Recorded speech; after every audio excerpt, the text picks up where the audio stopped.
ಎಲ್ಲರಿಗೂ ನಮಸ್ಕಾರ ಸ್ನೇಹಿತರೆ. ಶುಕ್ರವಾರ ಸಾಯಂಕಾಲ 5 ಗಂಟೆಯಿಂದ 7 ಗಂಟೆಯ ಒಳಗಡೆ ಮನೆಯ ಮುಖ್ಯದ್ವಾರಕ್ಕೆ ಈ ಚಿಕ್ಕ ಗಂಟನ್ನು ಕಟ್ಟಿ 3 ಪದಾರ್ಥಗಳಿಂದ ಈ ಒಂದು ಗಂಟನ್ನು ಮಾಡಿಕೊಂಡು ಕಟ್ಟೋದ್ರಿಂದ ಖಂಡಿತವಾಗಿಯೂ ನಿಮಗಿರುವ ದಾರಿದ್ರ್ಯ ನಿವಾರಣೆಯಾಗುತ್ತದೆ. ಅಖಂಡ ರಾಜಯೋಗ ನಿಮ್ಮದಾಗುತ್ತದೆ. ಕಷ್ಟಗಳೆಲ್ಲವೂ ದೂರವಾಗುತ್ತದೆ. ಸ್ನೇಹಿತರೆ, ಬಡತನದಿಂದ ಸಾಕಷ್ಟು ನೊಂದಿದ್ದೀರಾ? ಹಣ ಕೈಯಲ್ಲಿ ನಿಲ್ತಾ ಇಲ್ಲ. ಕಷ್ಟಗಳ ಮೇಲೆ ಕಷ್ಟಗಳು ಬರ್ತಾ ಇದೆ. ಎಷ್ಟು ದುಡಿದ್ರೂ ಕೂಡ ಮತ್ತೆ ಮತ್ತೆ ಸಾಲಗಳಾಗ್ತಾ ಇದೆ. ಏನು ಮಾಡಬೇಕು ಅಂತ ತೋಚ್ತಾ ಇಲ್ಲ. ಹೇಗೆ ನಮ್ಮ ದಾರಿದ್ರ್ಯವನ್ನು ನಿವಾರಣೆ ಮಾಡಿಕೊಳ್ಬೇಕು, ನಮ್ಮ ಮನೆಗೆ ಲಕ್ಷ್ಮಿಯನ್ನು ಯಾವ ರೀತಿಯಲ್ಲಿ ಅನುಗ್ರಹಿಸಿಕೊಳ್ಳಬೇಕು ಅಂತ ತಿಳಿದೇ ಇದ್ದರೆ ಈ ಪರಿಹಾರವನ್ನು ಮಾಡಿಕೊಳ್ಳಿ. ಇದರ ಬಗ್ಗೆ ಸಂಪೂರ್ಣ ಮಾಹಿತಿ ನೋಡೋಣ ಬನ್ನಿ. ಅದಕ್ಕೂ ಮುಂಚೆ ನೀವಿನ್ನು ಚಾನಲ್ಗೆ ಸಬ್ಸ್ಕ್ರೈಬ್ ಆಗಿಲ್ಲ ಅಂದರೆ ಈಗಲೇ ಸಬ್ಸ್ಕ್ರೈಬ್ ಆಗಿ, ಹಾಗೆ ವಿಡಿಯೋಗೆ ಲೈಕ್ ಮಾಡಿ, ವಿಡಿಯೋ ಸ್ಕಿಪ್ ಮಾಡದೆ ಕೊನೆ ತನಕ ನೋಡಿ. ಎಲ್ಲರೂ ಭಕ್ತಿಯಿಂದ ಓಂ ಶ್ರೀ ಮಹಾಲಕ್ಷ್ಮಿ ನಮಃ ಅಂತ ಕಮೆಂಟ್ ಮಾಡಿ. ವೈದಿಕ ಶಾಸ್ತ್ರದಲ್ಲಿ ತಿಳಿಸಿಕೊಟ್ಟಿರುವಂಥ ಅದ್ಭುತವಾದ ಒಂದು ಪರಿಹಾರ ಇದೆ. ನಿಮ್ಮ ಮನೆಯ ಮುಖ್ಯದ್ವಾರಕ್ಕೆ ಈ ಒಂದು ಪರಿಹಾರವನ್ನು ಮಾಡಿಕೊಳ್ಬೇಕು. ಸ್ನೇಹಿತರೆ, ನಮಗೆ ದಾರಿದ್ರ್ಯ ಇದೆ, ಮನೆಯಲ್ಲಿ ಕಷ್ಟ ಇದೆ, ಕೈಯಲ್ಲಿ ಯಾವುದೇ ರೀತಿಯ ಹಣ ನಿಲ್ಲೋದಿಲ್ಲ, ಬರೀ ಸಾಲ ಆಗ್ತಾ ಇದೆ, ನೆಮ್ಮದಿನೇ ಇಲ್ಲ, ಮನೆಯಲ್ಲಿ ಕುಟುಂಬದಲ್ಲಿ ಯಾವಾಗಲೂ ಗಲಾಟೆಗಳಾಗ್ತಾ ಇರುತ್ತೆ, ಏನು ಮಾಡಬೇಕು ಅಂತ ಗೊತ್ತಾಗ್ತಾ ಇಲ್ಲ ಅನ್ನೋರು ಒಂದಷ್ಟು ನಿಯಮಗಳನ್ನು ನಿತ್ಯ ಜೀವನದಲ್ಲಿ ಅನುಸರಿಸಬೇಕು. ಅದರಲ್ಲಿ ಪ್ರಧಾನವಾದಂಥದ್ದು ಅಂತ ಅಂದರೆ ಮನೆಯ ಮುಖ್ಯದ್ವಾರ ಶುಭ್ರವಾಗಿರಬೇಕು, ಮಂಗಳಕರವಾಗಿರಬೇಕು. ಯಾವತ್ತೂ ಅಷ್ಟೇನೆ ಸೂರ್ಯೋದಯಕ್ಕೆ ಮುನ್ನ ಎದ್ದು ಮನೆಯ ಅಂಗಳವನ್ನೆಲ್ಲ ಶುಭ್ರಗೊಳಿಸಿಕೊಳ್ಳಬೇಕು. ದಾರಿದ್ರ್ಯ ಅನ್ನೋದು ಇರೋದಿಲ್ಲ. ಅರಿಶಿನವನ್ನು ಹೊಸ್ತಿಲಿಗೆ ಲೇಪನ ಮಾಡಿಕೊಂಡು ಹೊಸ್ತಿಲ ಪೂಜೆಯನ್ನು ಮಾಡಿಕೊಳ್ಳಬೇಕು. ಯಾಕಂದರೆ ಈ ಹೊಸ್ತಿಲು ಏನಿದೆ, ಮುಖ್ಯದ್ವಾರ ಏನಿದೆ, ಅಲ್ಲಿ ಲಕ್ಷ್ಮೀದೇವಿ ನಿವಾಸ ಮಾಡ್ತಿರ್ತಾಳೆ. ಯಾವ ಮನೆಯಲ್ಲಿ ಮುಖ್ಯದ್ವಾರ ಅಲಂಕೃತವಾಗಿರುತ್ತೆ, ಮುಖ್ಯದ್ವಾರದಲ್ಲಿ ನಿತ್ಯ ಶುಭವಾಗಿರುತ್ತೆ, ರಂಗೋಲಿ, ಅರಿಶಿನ, ಕುಂಕುಮ ಇರುತ್ತೆ, ಅಂಥ ಮನೆಗೆ ತಾಯಿ ಮಹಾಲಕ್ಷ್ಮಿ ಓಡಾಡ್ತಾಳೆ ಅಂತಾನೆ ಹೇಳಲಾಗುತ್ತೆ. ವಿಪರೀತವಾದಂತಹ ದಾರಿದ್ರ್ಯ ಇದೆಯಾ ನಿಮಗೆ ಅಂತಂದರೆ ತಪ್ಪದೆ ಈ ಪ್ರಕಾರದಲ್ಲಿ ಮಾಡಿಕೊಳ್ಳಿ. ಮನೆಯನ್ನು ಶುಭ್ರವಾಗಿಟ್ಕೊಳ್ಬೇಕು. ಮನೆ ಎಷ್ಟು ಶುಭ್ರವಾಗಿರುತ್ತೋ ಅಷ್ಟು ಆ ತಾಯಿ ನೆಲೆಯೂರುತ್ತಾಳೆ ಅಂತಾನೆ ಹೇಳಲಾಗುತ್ತೆ. ಸ್ನೇಹಿತರೆ, ಹಾಗಾಗಿ ಮನೆಯನ್ನು ಶುಭ್ರವಾಗಿ ಇಟ್ಕೊಳ್ಳಿ. ಮುಖ್ಯದ್ವಾರದಲ್ಲಿ ಯಾವಾಗಲೂ ಅಷ್ಟೇ ದೀಪವನ್ನು ಉರಿಸಿ, ಅಂದರೆ ಸಾಯಂಕಾಲದ ಸಮಯದಲ್ಲಿ ಸಂಧ್ಯಾ ದೀಪವನ್ನು ಮುಖ್ಯದ್ವಾರದಲ್ಲಿ ನಾವು 2 ಕಡೆ 2 ದೀಪವನ್ನು ಇಟ್ಟು ದೀಪವನ್ನು ಉರಿಸೋದ್ರಿಂದ ತಾಯಿ ಲಕ್ಷ್ಮೀ ದೇವಿ ಮನೆಗೆ ಬಂದು ನೆಲೆಯೂರ್ತಾಳೆ. ಸಂಧ್ಯಾ ಕಾಲದಲ್ಲಿ ಮಹಾಲಕ್ಷ್ಮಿ ಸಂಚಾರದಲ್ಲಿ ಇರ್ತಾಳೆ. ಈ ಸಂಚಾರದಲ್ಲಿರುವಂತಹ ಸಂದರ್ಭದಲ್ಲಿ ಈ ಪ್ರಕಾರದಲ್ಲಿ ನಾವು ಮಾಡಿಕೊಳ್ಳೋದ್ರಿಂದ ಸಾಯಂಕಾಲ ಸಮಯದಲ್ಲಿ ಲಕ್ಷ್ಮಿ ನಿಮ್ಮ ಮನೆಗೆ ಬಂದು ನೆಲೆಯೂರ್ತಾಳೆ ಅಂತಾನೆ ಹೇಳ್ಬೋದು. ಹಾಗಾಗಿ ಒಂದಷ್ಟು ನಿಯಮಾವಳಿಗಳನ್ನು ನಾವು ನಿತ್ಯ ಜೀವನದಲ್ಲಿ ಅನುಸರಿಸಬೇಕಾಗುತ್ತದೆ.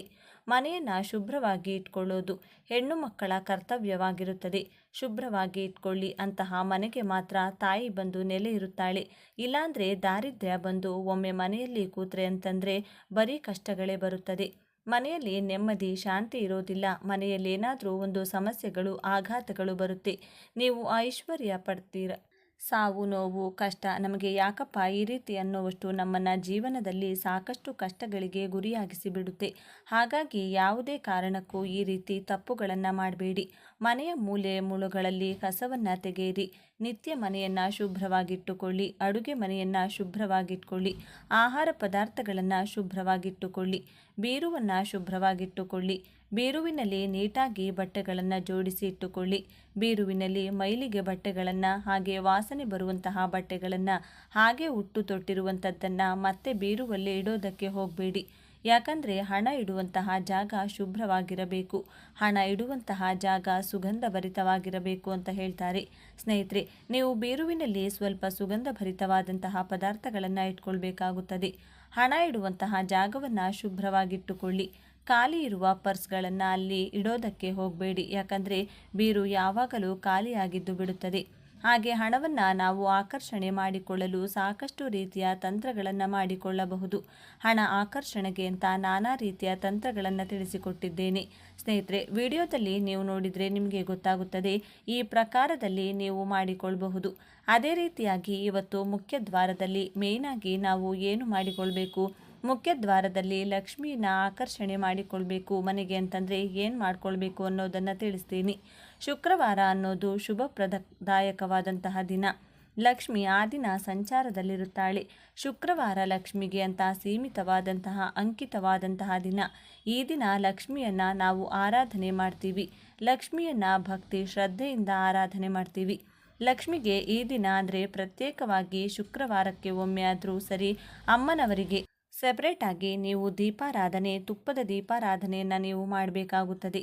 ಸ್ನೇಹಿತರೆ, ತುಪ್ಪದ ದೀಪಾರಾಧನೆಯನ್ನು ಮಾಡಿದರೆ ಆ ತಾಯಿ ಒಲಿದು ಬರ್ತಾಳೆ, ಆ ತಾಯಿ ಅನುಗ್ರಹಿಸುತ್ತಾಳೆ ಅಂತಾನೆ ಹೇಳಲಾಗುತ್ತದೆ. ಹಾಗಾಗಿ ತುಪ್ಪದ ದೀಪಾರಾಧನೆಯನ್ನು ತಪ್ಪದೆ ಮಾಡಿಕೊಳ್ಳಿ. ಈ ರೀತಿಯಲ್ಲಿ ಮಾಡಿಕೊಂಡು ಸಾಯಂಕಾಲ ನಾನು ತಿಳಿಸಿಕೊಡುವಂತಹ ಈ ಒಂದು ತಂತ್ರವನ್ನು ಮಾಡಿಕೊಳ್ಳಿ. ನೀವು ಮೊದಲು ಮುಖ್ಯ ದ್ವಾರವನ್ನೆಲ್ಲ ಶುಭ್ರವಾಗಿಟ್ಕೊಳ್ಳಿ. ಯಾಕಂದರೆ ಮುಖ್ಯ ದ್ವಾರದಲ್ಲಿ ಧೂಳು ಇಲ್ಲದ ಹಾಗೆ ಅದನ್ನು ಒರೆಸಿ ಕ್ಲೀನಾಗಿ ನೀವು ಇಟ್ಟುಕೊಳ್ಳಬೇಕು. ಮುಖ್ಯ ದ್ವಾರಕ್ಕೆ ಮೇನಾಗಿ ನೀವು ಅದನ್ನು ಒರೆಸಿಕೊಂಡ ನಂತರ ಶುಕ್ರವಾರ ದಿನ ಮುಖ್ಯ ದ್ವಾರಕ್ಕೆ ಸ್ವಸ್ತಿಕ್ ಚಿತ್ರವನ್ನು ಬರೆಯಿರಿ. ಸ್ವಸ್ತಿಕ್ ಚಿತ್ರ ಧನಾಕರ್ಷಣೆಯನ್ನು ಮಾಡುತ್ತದೆ, ಲಕ್ಷ್ಮಿ ಅನುಗ್ರಹ ಇರುತ್ತದೆ. ದೇವಾನುದೇವತೆಗಳನ್ನು ಆಕರ್ಷಿಸುವಂತಹದ್ದು ಸ್ವಸ್ತಿಕ್ ಚಿತ್ರಕ್ಕೆ ಅಂತಹ ಒಂದು ಶಕ್ತಿ ಇದೆ. ತಾಂತ್ರಿಕ ಶಾಸ್ತ್ರದಲ್ಲಿ ಸ್ವಸ್ತಿಕ್ ಚಿತ್ರ ಅಂದರೆ ಅತ್ಯಂತ ಅದ್ಭುತವಾದಂಥದ್ದು ಅಂತಾನೆ ಹೇಳಲಾಗುತ್ತೆ. ಹಾಗಾಗಿ ಸ್ವಸ್ತಿಕ್ ಚಿತ್ರವನ್ನು ಅರಿಶಿನದಿಂದ ಬರೆಯಿರಿ. ಅರಿಶಿನದಿಂದ ಯಾವ ಪ್ರಕಾರದಲ್ಲಿ ಬರಿಬೇಕು ಅಂದರೆ ಸ್ವಲ್ಪ ಅರಿಶಿನ ಹಾಗೆ ಅದರ ಜೊತೆಗೆ ಒಂದು ಚೂರು ಗಂಧದ ಪುಡಿಯನ್ನು ಹಾಕಿಕೊಳ್ಳಬೇಕು. ಎರಡನ್ನ ನೀವು ಮಿಶ್ರಣ ಮಾಡಿಕೊಳ್ಳಿ. ಸ್ವಲ್ಪ ಗಂಗಾ ಜಲದ ಜೊತೆಗೆ ಮಿಶ್ರಣ ಮಾಡಿಕೊಂಡು ಆ ಒಂದು ಸುಗಂಧ ಭರಿತವಾದಂತಹ ಅರಿಶಿನದಿಂದ ನೀವು ಸ್ವಸ್ತಿಕ್ ಚಿತ್ರವನ್ನು ಬರೆದು ಆ ಸ್ವಸ್ತಿಕ್ ಚಿತ್ರಕ್ಕೆ ಸ್ವಲ್ಪ ಕುಂಕುಮದ ಬೊಟ್ಟುಗಳನ್ನು ಇಡಿ. ಸ್ನೇಹಿತರೆ, ಈ ಪ್ರಕಾರದಲ್ಲಿ ಮಾಡಿಕೊಳ್ಳಿ. ಆ ನಂತರವಾಗಿ ನಾನು ತಿಳಿಸಿಕೊಟ್ಟಂತಹ ಈ ಒಂದು ಪರಿಹಾರವನ್ನು ಮಾಡಿಕೊಳ್ಳಿ. ಇದಕ್ಕೆ ಬಹಳ ಸಿಂಪಲ್ ಆಗಿ ಬೇಕಾಗಿರುವಂತಹ ಪದಾರ್ಥಗಳು ನಿಮ್ಮ ಮನೆಯಲ್ಲೇ ಸಿಗುವಂತಹ ಸುಲಭವಾಗಿ ಖರ್ಚಿಲ್ಲದೆ ಮಾಡಿಕೊಳ್ಳುವಂತಹ ಪದಾರ್ಥಗಳು.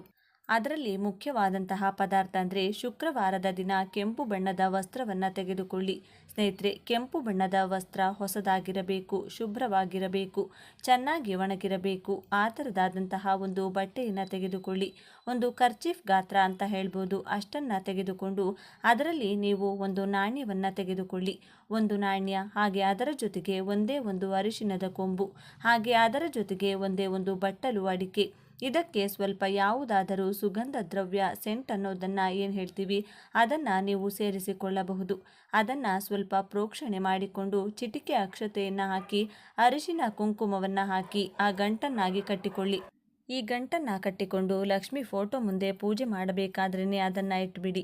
ಈ ಪರಿಹಾರವನ್ನು ನನ್ನ ಹಣಕಾಸಿನ ವೃದ್ಧಿಗಾಗಿ ನಾನು ಮಾಡಿಕೊಳ್ತಿದ್ದೀನಿ. ತಾಯಿ, ನೀನು ನಮ್ಮ ಮನೆಯಲ್ಲಿ ಯಾವತ್ತೂ ಶಾಶ್ವತವಾಗಿ ನೆಲೆಯೂರುವಂತಹ ಸಂಕಲ್ಪ ಪೂರ್ವಕವಾಗಿ ಮಾಡಿಕೊಂಡ ನಂತರ ಸಾಯಂಕಾಲ 5 ಗಂಟೆಯಿಂದ 7 ಗಂಟೆಯ ಒಳಗೆ ಈ ಒಂದು ಸಂಧ್ಯಾ ಕಾಲ ಏನಿದೆ ನೋಡಿ, ಗೋಧೂಳಿ ಸಮಯ, ಈ ಸಮಯದಲ್ಲಿ ನಿಮ್ಮ ಮನೆಯ ಮುಖ್ಯ ದ್ವಾರಕ್ಕೆ ಇದನ್ನು ಕಟ್ಟಿಬಿಡಿ. ಸ್ನೇಹಿತರೆ, ಕಟ್ಟಿ ಪ್ರತಿನಿತ್ಯ ನೀವು ಒಂದು ಹೂವನ್ನು ಇಟ್ಟು ನಿತ್ಯ ದೀಪಾರಾಧನೆ ಮಾಡುವಂಥ ಸಂದರ್ಭದಲ್ಲಿ ಅದಕ್ಕೂ ಕೂಡ ಧೂಪ ದೀಪಗಳನ್ನು ತೋರಿಸಿಕೊಂಡು ಈ ಪ್ರಕಾರದಲ್ಲಿ ಮಾಡಿಕೊಳ್ಳಿ. ಪ್ರತಿ ಶುಕ್ರವಾರ ನೀವು ಬದಲಾಯಿಸುವಂಥದ್ದೇನಿಲ್ಲ. ಒಂದು 15 ದಿನಕ್ಕೊಮ್ಮೆ, ತಿಂಗಳಿಗೊಮ್ಮೆ ಬದಲಾಯಿಸಿದ್ರೂ ಕೂಡ ಆಗುತ್ತೆ. ಈ ರೀತಿ ಮಾಡಿಕೊಂಡ ನಂತರ ನಿಮಗೆ ಖಂಡಿತವಾಗಿಯೂ ಅತ್ಯಂತ ಅದ್ಭುತವಾಗಿ ನಿಮಗೆ ಅದೃಷ್ಟ ಬರ್ತಾ ಇರುತ್ತೆ. ಈ ವಸ್ತುಗಳನ್ನು ನೀವು ₹1 ನಾಣ್ಯ ಏನಿರುತ್ತೆ ನೋಡಿ, ಅದನ್ನು ನೀವು ಯಾವುದಾದರೂ ದೇವಾಲಯದ ಹುಂಡಿಯಲ್ಲಿ ಹಾಕಿಕೊಳ್ಳಿ. ಬದಲಾಯಿಸಿದ ನಂತರ ಅರಿಶಿನದ ಕೊಂಬು, ಅಡಿಕೆಯನ್ನು ನೀವು ಯಾವುದಾದರೂ ಗಿಡದ ಹತ್ರ ಹಾಕಿಕೊಳ್ಳಿ. ಸ್ನೇಹಿತರೆ, ಇಷ್ಟು ಸಿಂಪಲ್ ಆಗಿ ಮಾಡಿಕೊಳ್ಳುವಂಥದ್ದು. ಈ ಚಿಕ್ಕ ಪರಿಹಾರ ಮಾಡಿಕೊಂಡು ನೋಡಿ, ನಿಮ್ಮ ಜೀವನದಲ್ಲಿ ನೀವು ಮುಟ್ಟಿದ್ದೆಲ್ಲವೂ ಬಂಗಾರವಾಗುತ್ತದೆ, ಕಷ್ಟಗಳೆಲ್ಲವೂ ದೂರವಾಗುತ್ತದೆ, ಬಡತನ ಹೋಗಿ ಶ್ರೀಮಂತಿಕೆಯ ಜೀವನ ನಿಮ್ಮದಾಗುತ್ತದೆ. ಸರಿ ಸ್ನೇಹಿತರೆ, ಈ ಮಾಹಿತಿ ನಿಮಗೆ ತುಂಬ ಉಪಯುಕ್ತವಾಗಿದೆ ಎಂದು ಭಾವಿಸ್ತೇನೆ. ಈ ಮಾಹಿತಿಯನ್ನು ತಪ್ಪದೆ ಲೈಕ್ ಮಾಡಿ, ಶೇರ್ ಮಾಡಿ. ನೀವು ಹೊಸಬರಾಗಿದ್ದರೆ ನಮ್ಮ ಈ ಚಾನಲ್ಗೆ ಈ ಕೂಡಲೇ ಸಬ್ಸ್ಕ್ರೈಬ್ ಮಾಡಿಕೊಳ್ಳಿ. ನಮ್ಮ ಹೊಸ ಮಾಹಿತಿಯನ್ನು ತಿಳಿಯಲು ಪಕ್ಕದಲ್ಲಿರುವ ಬೆಲ್ ಐಕಾನ್ ಕ್ಲಿಕ್ ಮಾಡಿ. ಎಲ್ಲರೂ ಭಕ್ತಿಯಿಂದ ಓಂ ಶ್ರೀ ಮಹಾಲಕ್ಷ್ಮಿ ನಮಃ ಅಂತ ಕಮೆಂಟ್ ಮಾಡಿ. ಲಕ್ಷ್ಮೀ ಪೂಜೆಯಿಂದ ಆಯಸ್ಸು ಹೆಚ್ಚಾಗುತ್ತದೆ, ಉತ್ತಮ ಆರೋಗ್ಯ ಸಿಗುತ್ತದೆ ಮತ್ತು ಸಮಾಜದಲ್ಲಿ ನಮ್ಮ ಗೌರವ ಕೂಡ ಹೆಚ್ಚಾಗುತ್ತದೆ. ಲಕ್ಷ್ಮಿಯನ್ನು ಪೂಜಿಸುವುದು ಹೇಗೆ? ದೈವಿ ವೈಭವ. ಲಕ್ಷ್ಮಿಯನ್ನು ಪೂಜಿಸಲು ಈ ದಿನವನ್ನು ಅತ್ಯುತ್ತಮವೆಂದು ಪರಿಗಣಿಸಲಾಗಿದೆ. ಈ ದಿನ ಲಕ್ಷ್ಮೀ ದೇವಿಯನ್ನು ಪೂಜಿಸಲಾಗುತ್ತದೆ ಮತ್ತು ಉಪವಾಸ ಮಾಡಲಾಗುತ್ತದೆ. ಲಕ್ಷ್ಮೀ ದೇವಿಯನ್ನು ಪೂಜಿಸಿ ಉಪವಾಸ ವ್ರತವನ್ನು ಮಾಡುವ ಮೂಲಕ ಹಣದ ಕೊರತೆಯನ್ನು ಎದುರಿಸಬೇಕಾಗಿಲ್ಲ. ಇದರಿಂದ ಮನೆಯಲ್ಲಿ ಸಂತೋಷ ಮತ್ತು ಶಾಂತಿ ಇರುತ್ತದೆ. ಇದಲ್ಲದೆ ಶುಕ್ರವಾರ ಲಕ್ಷ್ಮೀ ಪೂಜೆಯೊಂದಿಗೆ ಮಂತ್ರಗಳನ್ನು ಪಠಿಸುವುದರಿಂದ ಆಕೆ ಬಹುಬೇಗ ಸಂತೋಷಗೊಳ್ಳುತ್ತಾಳೆ. ಲಕ್ಷ್ಮೀ ಪೂಜೆಯಿಂದ ಆಯಸ್ಸು ಹೆಚ್ಚಾಗುತ್ತದೆ, ಉತ್ತಮ ಆರೋಗ್ಯ ಸಿಗುತ್ತದೆ ಮತ್ತು ಸಮಾಜದಲ್ಲಿ ನಮ್ಮ ಗೌರವ ಕೂಡ ಹೆಚ್ಚಾಗುತ್ತದೆ. ಲಕ್ಷ್ಮಿಯನ್ನು ಪೂಜಿಸುವುದು ಹೇಗೆ? ಸಂಪೂರ್ಣ ಮಾಹಿತಿ ನೋಡೋಣ ಬನ್ನಿ. ಅದಕ್ಕೂ ಮುನ್ನ ನೀವಿನ್ನು ಚಾನಲ್ಗೆ ಸಬ್ಸ್ಕ್ರೈಬ್ ಆಗಿಲ್ಲ ಅಂದರೆ ಈಗಲೇ ಸಬ್ಸ್ಕ್ರೈಬ್ ಆಗಿ, ಹಾಗೆ ವಿಡಿಯೋಗೆ ಲೈಕ್ ಮಾಡಿ, ವಿಡಿಯೋ ಸ್ಕಿಪ್ ಮಾಡದೆ ಕೊನೆ ತನಕ ನೋಡಿ. ಎಲ್ಲರೂ ಭಕ್ತಿಯಿಂದ ಓಂ ಶ್ರೀ ಮಹಾಲಕ್ಷ್ಮಿ ನಮಃ ಅಂತ ಕಮೆಂಟ್ ಮಾಡಿ. ಪೂರ್ವ ಕಾಲದಲ್ಲಿ ಮಧುರಾಪುರ ಎಂಬ ಒಂದು ಗ್ರಾಮ ಇತ್ತು. ಆ ಗ್ರಾಮದಲ್ಲಿ ಒಬ್ಬ ಬಡ ಬ್ರಾಹ್ಮಣ ವಾಸ ಮಾಡುತ್ತಿದ್ದ. ಅವನ ಮನೆಯಲ್ಲಿ ಅವನ ಜೊತೆ ಸೇರಿ ಹೆಂಡತಿ ಹಾಗೂ 3 ಮಕ್ಕಳಿದ್ದರು. ಆ ಬ್ರಾಹ್ಮಣ ತುಂಬ ಹೆಚ್ಚು ವಿದ್ಯಾಭ್ಯಾಸ ಮಾಡಿದ್ದ. ಆದರೆ ಹಣೆಬರಹ ಸರಿಯಿಲ್ಲದೆ ಅವನಿಗೆ ಯಾವುದೇ ಸರಿಯಾದ ಕೆಲಸ ಸಿಗಲಿಲ್ಲ. ಇದರಿಂದ ಅವನು ಮನೆ ನಡೆಸಿ ತುಂಬಾ ಕಷ್ಟಪಡುತ್ತಿದ್ದ. ಅವನಿಗೆ ದುಡ್ಡಿನ ಸಮಸ್ಯೆ ಜಾಸ್ತಿ ಇದ್ದುದರಿಂದ ಪ್ರತಿದಿನ ಊಟ ಸಿಗುವುದು ಕೂಡ ಕಷ್ಟ ಆಗ್ತಿತ್ತು. ಎಷ್ಟೇ ಕಷ್ಟಪಟ್ಟರೂ ಸಿಕ್ಕಿರೋ ಎಲ್ಲ ಕೆಲಸ ಮಾಡ್ತಾ ಇದ್ರು, ನಮ್ಮ ಜೀವನದಲ್ಲಿ ಕಷ್ಟ ಮಾತ್ರ ಹೋಗ್ತಾ ಇಲ್ವಲ್ಲ ಅಂತ ಅವನ ಹೆಂಡತಿ ಪ್ರತಿದಿನ ಕೊರಗ್ತಾ ಇದ್ಲು. ಆ ಬ್ರಾಹ್ಮಣ ಅವನ ಮನೆ ನಡೆಸೋಕೆ ಹಾದಿ ಬೀದಿಯಲ್ಲಿ ಕೂತ್ಕೊಂಡು ವೇದಗಳನ್ನು ಓದೋದು, ಯಾರಾದರೂ ಚಿಲ್ಲರೆ ಕಾಸು ಹಾಕಿದ್ರೆ ಅದನ್ನು ಆಯ್ಕೊಂಡು ಮನೆಗೆ ಬರೋದು. ಇನ್ನು ಅಪರೂಪವಾಗಿ ಯಾವುದಾದರೂ ದೇವಸ್ಥಾನಗಳಲ್ಲಿ ಅಥವಾ ಮನೆಗಳಲ್ಲಿ ಪೂಜೆ, ಯಜ್ಞ, ಹೋಮ ಮಾಡಿ ದುಡ್ಡು ಸಂಪಾದನೆ ಮಾಡುತ್ತಿದ್ದ. ಆದರೆ ಪ್ರತಿದಿನ ಯಾವ ಮನೆಯಲ್ಲೂ ಯಜ್ಞ, ಹೋಮ, ಪೂಜೆ ಮಾಡಲ್ಲ. ಇನ್ನು ಹಾದಿ ಬೀದಿಯಲ್ಲಿ ವೇದಗಳನ್ನು ಓದಿದ್ರೆ ಜನ ದುಡ್ಡು ಹಾಕಬಹುದು, ಹಾಕದೇ ಕೂಡ ಇರಬಹುದು. ಕನ್ಫರ್ಮ್ ಆಗಿ ಅವನಿಗೆ ದುಡ್ಡು ಸಿಗುತ್ತೆ ಅಂತ ಹೇಳೋಕ್ಕೂ ಆಗಲ್ಲ. ಇಂತಹ ಪರಿಸ್ಥಿತಿಯಲ್ಲಿ ಅವನು, ಅವನ ಹೆಂಡತಿ, ಮಕ್ಕಳು 1 ಹೊತ್ತು ತಿಂದರೆ 2 ಹೊತ್ತು ಉಪವಾಸ ಇರಬೇಕಾಗಿತ್ತು. ಒಂದೊಂದು ಸಲ 1-2 ದಿನಗಳು ಕೂಡ ತಿನ್ನೋಕೆ ಏನೂ ಇರ್ತಾ ಇರಲಿಲ್ಲ. ಸರಿಯಾಗಿ ಊಟ ಇಲ್ಲದೆ ಹೆಂಡತಿ ಆರೋಗ್ಯ ಕೂಡ ಹಾಳಾಯಿತು. ತಿನ್ನೋಕೆ ಗತಿ ಇಲ್ಲ ಅಂದಮೇಲೆ ಚಿಕಿತ್ಸೆ ಎಲ್ಲಿಂದ ತಾನೇ ಕೊಡಿಸೋಕೆ ಆಗುತ್ತೆ ಹೇಳಿ. ಆ ಹೆಣ್ಣು ಪ್ರತಿದಿನ ನೋವಿಂದ ಒದ್ದಾಡುತ್ತಾನೆ ಇದ್ಲು. ಒಂದು ದಿನ ಆ ಬ್ರಾಹ್ಮಣ ತುಂಬಾನೇ ಮನನೊಂದು ಶಿವಾಲಯಕ್ಕೆ ಹೋಗಿ ಅಲ್ಲಿ ಶಿವನ ಮುಂದೆ ಕೂತ್ಕೊಂಡು ಎಲ್ಲ ಕಷ್ಟ ಹೇಳ್ಕೊಂಡು, ಶಿವಪ್ಪ, ನಿನ್ನ ಆಜ್ಞೆ ಇಲ್ಲದೆ ಹುಲ್ಲು ಕಡ್ಡಿ ಕೂಡ ಅಲುಗಾಡಲ್ಲ ಅಂತ ಹೇಳ್ತಾರೆ. ಏನು ಕರ್ಮ ಮಾಡಿದ್ದೆ ಅಂತ ನನಗೆ ಇಷ್ಟೊಂದು ಕಷ್ಟ ಕೊಡ್ತಿದ್ದೀಯಾ? ಹೋಗ್ಲಿ, ಈ ದರಿದ್ರ ನನ್ನಿಂದಾನೇ ಕೊನೆಯಾಗಲಿ ಅಂದ್ಕೊಂಡ್ರೆ ನನಗೆ ಮದುವೆ ಬೇರೆ ಮಾಡಿದ್ದೀಯಾ, 3 ಮಕ್ಕಳನ್ನ ಕೂಡ ಕೊಟ್ಟಿದ್ದೀಯಾ. ದುಡ್ಡಿಲ್ಲದೆ ಮನೆಗೆ ಹೋದ ಪ್ರತಿ ಸಲ ಹೆಂಡತಿ ಮಕ್ಕಳ ಮುಖಾನ ನೋಡೋಕೆ ನನ್ನ ಕೈಯಲ್ಲಿ ಆಗ್ತಾ ಇಲ್ಲ. ದಯವಿಟ್ಟು ನನ್ನನ್ನು, ನನ್ನ ಹೆಂಡತಿ ಮಕ್ಕಳನ್ನು ಎಲ್ಲರನ್ನೂ ಕೂಡ ನಿನ್ನ ಹತ್ರ ಕರ್ಕೊಂಡು ಬಿಡು. ನಾನೊಬ್ಬನೇ ಸತ್ತೋದ್ರೆ ನನ್ನ ಹೆಂಡತಿ ಮಕ್ಕಳ ಪರಿಸ್ಥಿತಿ ತುಂಬ ಹೀನಾಯವಾಗುತ್ತದೆ ಅಂತ ಕಣ್ಣೀರು ಹಾಕಿದ. ನಾವು ಭಕ್ತಿಯಿಂದ ಬೇಡಿಕೊಂಡ್ರೆ ಕಲ್ಲು ಕೂಡ ಕರಗುತ್ತೆ ಅಂತ ಹೇಳ್ತಾರಲ್ಲ, ಇನ್ನು ದೇವರು ಕರಗದೆ ಇರ್ತಾನ? ಅದೇ ರೀತಿ ರಾತ್ರಿ ಆ ಒಂದು ಒಳ್ಳೆಯ ಕನಸು ಬಿತ್ತು. ಶ್ರೀ ಮಹಾಲಕ್ಷ್ಮಿ ಅವನ ಕನಸಲ್ಲಿ ಕಾಣಿಸಿಕೊಂಡು ಈ ರೀತಿ ಹೇಳಿದರು: ಓ ಬ್ರಾಹ್ಮಣ, ನಿನ್ನ ಕಣ್ಣೀರಿಗೆ ಕರಗದ ಪರಮೇಶ್ವರ ನನ್ನನ್ನು ಇಲ್ಲಿ ಕಳಿಸಿದ್ದಾರೆ. ನೀನು ನಿನ್ನ ಕಷ್ಟಗಳನ್ನು ಹೋಗಲಾಡಿಸಿಕೊಳ್ಳುವುದಕ್ಕೆ ಗುರುವಾರ ವ್ರತ ಮಾಡು, ಭಕ್ತಿಯಿಂದ ನನ್ನನ್ನು ಪೂಜೆ ಮಾಡುವಂಥ ವ್ರತದ ನಿಯಮಗಳು, ವ್ರತ ಮಾಡುವಂತಹ ವಿಧಾನ ಎಲ್ಲ ಕೂಡ ಹೇಳಿಕೊಟ್ರು. ನಿನ್ನ ಜೀವನದಲ್ಲಿ ಸುಖ, ಶಾಂತಿ ಹಾಗೂ ಸಂಪತ್ತು ಸಿಗುವಂತೆ ನಾನು ಮಾಡ್ತೇನೆ ಅಂತ ಹೇಳಿ ಮಹಾಲಕ್ಷ್ಮಿ ಮಾಯ ಆದರು. ಇನ್ನು ಬ್ರಾಹ್ಮಣ ನಿದ್ದೆಯಿಂದ ಎದ್ದು ಅವನ ಹೆಂಡತಿಗೆ ಕನಸಿನ ಬಗ್ಗೆ ಹೇಳಿದ. ಅವನ ಹೆಂಡತಿ ಕೂಡ ತುಂಬಾನೇ ಸಂತೋಷಪಟ್ಟಳು. ಇನ್ನು ಗುರುವಾರ ಬಂದ ತಕ್ಷಣ ಆ ಬ್ರಾಹ್ಮಣ ದಂಪತಿಗಳು ಬೆಳಗಿನ ಜಾವನೆ ಎದ್ದು ಸ್ನಾನ ಮಾಡಿಕೊಂಡು ಒಗೆದಿರುವಂತಹ ಶುಚಿಯಾದ ಬಟ್ಟೆಗಳನ್ನು ಹಾಕ್ಕೊಂಡು ಮನೆ ಬಾಗಿಲಿಗೆ ಮಾವಿನೆಲೆ ತೋರಣ ಕಟ್ಟಿ, ಹೊಸಲಿಗೆ ಅರಿಶಿನ ಹಚ್ಚಿ, ಕುಂಕುಮದ ಬೊಟ್ಟು, ಪುಟ್ಟ ರಂಗೋಲಿ ಬಿಡಿಸಿ ಅರಿಶಿನ, ಕುಂಕುಮ ಮತ್ತು ಹೂಗಳಿಂದ ಅಲಂಕಾರ ಮಾಡಿ ಮನೆಯೆಲ್ಲ ಕೂಡ ಚೆನ್ನಾಗಿ ಗುಡಿಸಿ ಒರೆಸಿ ಗೋಮೂತ್ರನ ಮನೆಯೆಲ್ಲ ಚಿಮುಕಿಸಿಕೊಂಡು, ಆಮೇಲೆ ಒಂದು ಪುಟ್ಟ ಮಣೆ ಹಾಕಿ ಅದರ ಮೇಲೆ ಒಂದು ಶುಚಿಯಾದ ಬಟ್ಟೆ ಹಾಕಿ, ಮೇಲೆ ಸ್ವಲ್ಪ ಅಕ್ಕಿ ಹರಡಿ ಅದರ ಮೇಲೆ ಅರಿಶಿನದಲ್ಲಿ ಮಹಾಲಕ್ಷ್ಮಿ ಬೊಂಬೆಯನ್ನು ತಯಾರಿಸಿ ಕೂರಿಸಿ, ಆಕೆಯನ್ನು ಕೆಂಪು ಗುಲಾಬಿ ಹೂ, ದಾಸವಾಳ ಹೂ ಮತ್ತು ತುಳಸಿ ಎಲೆಗಳಿಂದ ಪೂಜೆ ಮಾಡಿ, ಲಕ್ಷ್ಮೀ ದೇವಿಗೆ ಸಿಹಿ ಪದಾರ್ಥ ಅಂದರೆ ತುಂಬಾನೇ ಇಷ್ಟ. ಹಾಗಾಗಿ ಒಂದು ಚಿಕ್ಕ ಬೆಲ್ಲದ ತುಂಡನ್ನು ತಂದು ದೇವಿಗೆ ನೈವೇದ್ಯವಾಗಿ ಸಮರ್ಪಿಸಿ ಬಳಿಕ ಆ ಬೆಲ್ಲವನ್ನೇ ದಾನ ಕೊಟ್ಟರು. ಗಂಡ ಹೆಂಡತಿ ಇಬ್ಬರು ಉಪವಾಸವಿದ್ದು ಲಕ್ಷ್ಮೀ ದೇವಿಯ ಕೀರ್ತನೆಗಳನ್ನು, ಮಂತ್ರಗಳನ್ನು, ಅಷ್ಟೋತ್ತರಗಳು ಮುಂತಾದವುಗಳನ್ನು ಭಕ್ತಿಯಿಂದ ಓದಿದ್ರು. ಈ ರೀತಿ ಒಂದು ಗುರುವಾರ ಮಾಡಿದ ತಕ್ಷಣ ಅವನ ಹೆಂಡತಿ ಆರೋಗ್ಯದಲ್ಲಿ ಚೇತರಿಕೆ ಕಾಣಿಸಿತು. ಹಾಗಾಗಿ ಆ ಬ್ರಾಹ್ಮಣ ದಂಪತಿಗಳು 2ನೇ ಗುರುವಾರ ಕೂಡ ಇದೇ ರೀತಿ ವ್ರತ ಮಾಡಿದರು. ಆ ವ್ರತ ಫಲದಿಂದ ಅವನ ಹಿರಿಯ ಮಗನಿಗೆ ಮಹಾರಾಜನ ಆಸ್ಥಾನದಲ್ಲಿ ಪಂಡಿತನ ಕೆಲಸ ಸಿಕ್ತು. ಇದರಿಂದ ಅವರ ಕುಟುಂಬದಲ್ಲಿ ಆರ್ಥಿಕ ಸಮಸ್ಯೆ ಸ್ವಲ್ಪ ಮಟ್ಟಿಗೆ ಸುಧಾರಿಸಿಕೊಳ್ತು. ಹಾಗಾಗಿ 3ನೇ ಗುರುವಾರ ಲಕ್ಷ್ಮೀ ದೇವಿಗೆ ಫೋಟೋ ತಂದುಕೊಂಡು ದೇವಿಗೆ ನೈವೇದ್ಯವಾಗಿ ಸಿಹಿ ಪೊಂಗಲ್ ತಯಾರಿಸಿ 3 ಜನ ಬ್ರಾಹ್ಮಣರಿಗೆ ಹೊಟ್ಟೆ ತುಂಬ ಊಟ ಹಾಕಿದ್ರು. ಬ್ರಾಹ್ಮಣ ದಂಪತಿಗಳು ಆ ವ್ರತ ಮಾಡಿದ ಮೇಲೆ ಒಬ್ಬ ಶ್ರೀಮಂತ ವ್ಯಾಪಾರಿ ಅವನ ಮನೆಯಲ್ಲಿ ಪ್ರತಿದಿನ ಪೂಜೆ ಮಾಡೋಕೆ ಈ ಬ್ರಾಹ್ಮಣನನ್ನು ನೇಮಿಸಿ ಅವನ ಒಂದು ಮನೆಯನ್ನ ಬ್ರಾಹ್ಮಣ ಕುಟುಂಬ ಸಮೇತವಾಗಿ ವಾಸ ಮಾಡೋಕೆ ಬಿಟ್ಟುಕೊಟ್ಟ. ಇದರಿಂದ ಸಂಬಳ ಬರೋಕೆ ಶುರುವಾಯಿತು.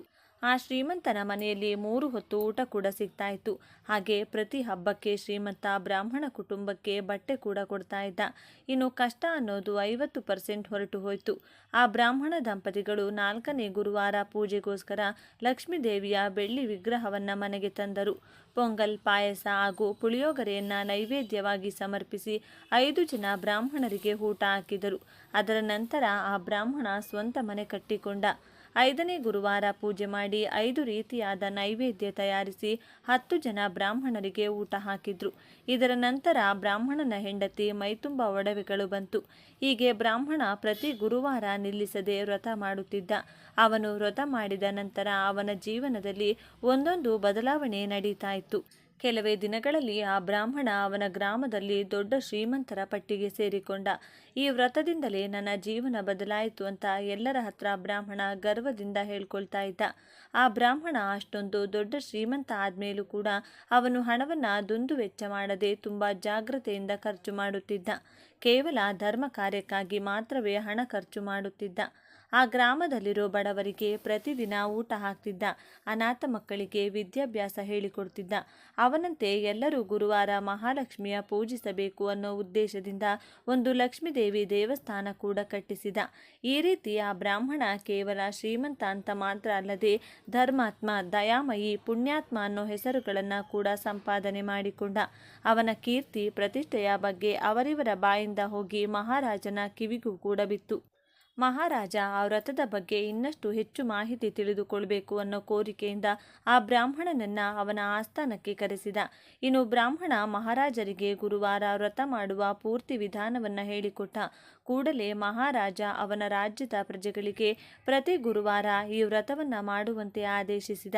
ಅಂದಿನಿಂದ ಪ್ರತಿ ಗುರುವಾರ ಆ ರಾಜ್ಯದ ಎಲ್ಲ ಪ್ರಜೆಗಳು ಕೂಡ ಈ ವ್ರತ ಮಾಡೋಕೆ ಶುರು ಮಾಡಿದ್ರು.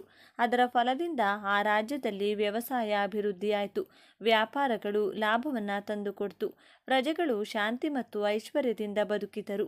ಈ ವ್ರತದ ಮಹಿಮೆ ಏನೆಂದರೆ ಇದನ್ನ ಬಿಡದಂತೆ ಭಕ್ತಿಯಿಂದ, ನಂಬಿಕೆಯಿಂದ ಮಾಡುವುದರಿಂದ ಆರ್ಥಿಕ ಸಮಸ್ಯೆಗಳು ನಿವಾರಣೆಯಾಗುತ್ತದೆ, ಕುಟುಂಬದಲ್ಲಿ ಶಾಂತಿ ಹೆಚ್ಚಾಗುತ್ತದೆ, ವ್ಯಾಪಾರ ಹಾಗೂ ಉದ್ಯೋಗಗಳಲ್ಲಿ ಲಾಭ ಸಿಗುತ್ತದೆ, ಮಹಾಲಕ್ಷ್ಮಿ ಅನುಗ್ರಹದಿಂದ ಸಿರಿ ಸಂಪತ್ತು ಪ್ರಾಪ್ತಿಯಾಗುತ್ತದೆ. ಈ ಕತೆ ಕೇಳಿದ ಪ್ರತಿಯೊಬ್ಬರೂ ಕೂಡ ಭಕ್ತಿಯಿಂದ ನಂಬಿಕೆ ಇಟ್ಟು ಗುರುವಾರಗಳಂದು ಮಹಾಲಕ್ಷ್ಮಿಯನ್ನ ಈ ಕಥೆಯಲ್ಲಿ ಹೇಳಿರುವ ಪ್ರಕಾರ ಪೂಜೆ ಮಾಡಿ ನೋಡಿ. 1-2 ಗುರುವಾರಗಳಲ್ಲೇ ಬದಲಾವಣೆ ನಿಮಗೆ ಗೊತ್ತಾಗುತ್ತೆ. ಜೀವನದಲ್ಲಿ ಸುಖ, ಶಾಂತಿ, ಸಿರಿ ಸಂಪತ್ತು ಹೆಚ್ಚಾಗುತ್ತದೆ. ಈ ವಿಡಿಯೋ ನಿಮಗೆ ಇಷ್ಟ ಆದರೆ ಲೈಕ್ ಮಾಡಿ, ಶೇರ್ ಮಾಡಿ. ಇಂತಹ ಹೆಚ್ಚಿನ ಉತ್ತಮ ಕಥೆಗಳಿಗಾಗಿ ತಪ್ಪದೆ ನಮ್ಮ ಚಾನೆಲ್ನ ಸಬ್ಸ್ಕ್ರೈಬ್ ಮಾಡಿಕೊಳ್ಳಿ. ನಾಳೆ ಮತ್ತೊಂದು ವಿಡಿಯೋದೊಂದಿಗೆ ಪುನಃ ಭೇಟಿಯಾಗೋಣ. ಧನ್ಯವಾದಗಳು.